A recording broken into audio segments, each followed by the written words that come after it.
దేశ రక్షణలో భాగస్వామ్యం అయ్యేందుకు ఇండియన్ ఆర్మీలో చేరాలనేది అతని కల. అందుకు ఇంటర్మీడియట్ చదివే రోజుల్లో 2 సార్లు ఆర్మీలో చేరేందుకు అర్హత పరీక్ష రాసి విఫలమయ్యాడు. అయినా అతనిలో దేశానికి ఏదో చెయ్యాలన్న తపన పోలేదు. దేశ భద్రతకు సంబంధించిన రక్షణ పరికరాలను ఇతర దేశాలపై ఆధారపడకుండా పూర్తి దేశీయ సాంకేతిక పరిజ్ఞానంతో తయారు చేస్తున్నాడు.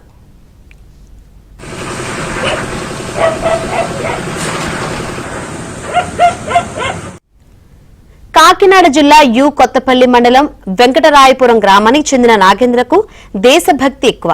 చదివింది 10వ తరగతి. తరువాత టెక్నాలజీపై ఇష్టంతో ఐటీఐ పూర్తి చేశాడు. అనంతరం ఇంటర్ పూర్తి చేశాడు. పేద కుటుంబానికి చెందిన నాగేంద్ర ఖాళీగా ఉండకుండా తండ్రితో పాటు సహాయకుడుగా వడ్రంగి పనులు చేస్తూ ఉంటాడు.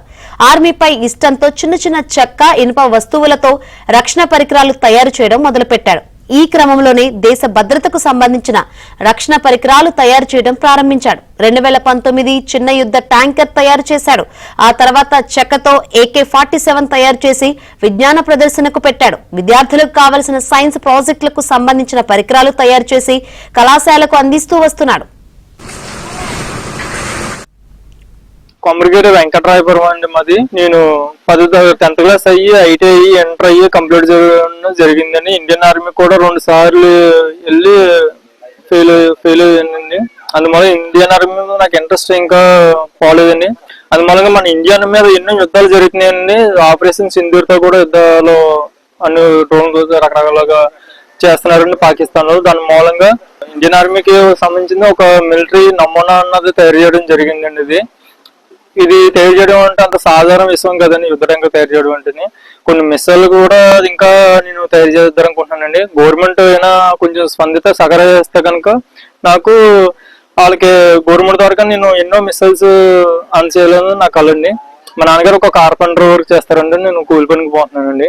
అమౌంట్ 1,80,000 రూపాయలతోటి ఇది మిస్సైల్ అన్నది తయారు చేయడం జరిగిందండి. భారీ అమౌంట్. ఇది 15 రోజులు తయారు చేయాలనుకుంటే నెల 10 రోజులు పడిందండి తయారు చేయడానికి. ఇది మరెన్నో కొన్ని తయారు చేయడానికి కూడా నేను సిద్ధంగా ఉన్నానండి. ఇటీవల పాకిస్తాన్ ముష్కరులు పహల్గామ్ లో దాడి కలిచివేసిందని టెక్నాలజీతో కూడిన యుద్ధ ట్యాంకర్ ను తయారు చేయడం నాగేంద్ర మొదలుపెట్టాడు. మార్కెట్లో అందుబాటులో ఉన్న సాంకేతిక పరికరాలు కొనుగోలు చేసి ఇనుప సామాగ్రితో 40 రోజుల పాటు శ్రమించి 1,80,000 ఖర్చు చేసి యుద్ధ ట్యాంకర్ ను తయారు చేశాడు. దీనిని కాకినాడ బీచ్ రోడ్డులో విజ్ఞాన ప్రదర్శన కోసం, ప్రజలకు అవగాహన కల్పించడం కోసం ప్రదర్శించాడు.